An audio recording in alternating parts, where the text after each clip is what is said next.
अस्सलाम वालेकुम नाज़रीन, महरान टीवी न्यूज़ में वाक़ई भरीकार मां हां फराज शाह। सब खां पहिरियों हिकु नज़र हेडलाइन ते। अमरीकी हुकूमत ईरान सां डील बाबति को फ़ैसिलो न करे सघी। सिचुएशन रूम में हलंदड़ इजलास बि नतीजा ख़त्म। अमरीकी मीडिया दावा कई आहे त ईरान सां मुआहिदे वारो हतमी फ़ैसिलो फ़िलहाल रोकियो वियो। इजलास 2 कलाक जारी रहियो। इजलास जे व्हाइट हाउस में तस्दीक करे छॾी। उन खां अॻु अमरीकी सदर डोनाल्ड ट्रंप चयो हो त आबनाई हुर्मुज़ जी नाकाबंदी ख़त्म करे छॾी आहे। आबनाई हुर्मुज़ खे फौरी तौर बिना कंहिं टूल टैक्स जे मुकमल तौर खोलणु घुर्जे, जीअं जहाज़ बिना रुकावट जे अच वञ करे सघनि।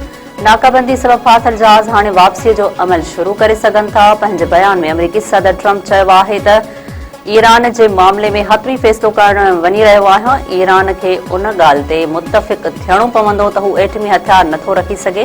जेकॾहिं समुंड अंदरि बारूदी सुरंगूं मौजूदु आहिनि त उन्हनि खे बि ख़त्म कयो वेंदो। अमरीका पहिरियां ई पंहिंजे जदीद माइन स्वीपर्स ज़रिए केतिरियूं ई सुरंगियूं तबाह करे चुको आहे। ईरानी पॾेही वज़ीर जो तर्जुमान इस्माइल बकाई चयो आहे त हिन वक़्त ताईं अमेरिका सां कंहिं बि क़िस्म जो मुआहिदो नाहे थियो। ईरान जे एटमी प्रोग्राम ते का बि ॻाल्हि ॿोल न पई कई वञे। असांजी नज़र जंग जे ख़ात्मे ते आहे। हुन चयो त आबनाई हुर्मुज़ वारे छिकताइण जो फ़ैसिलो ईरान ऐं अमान कंदा।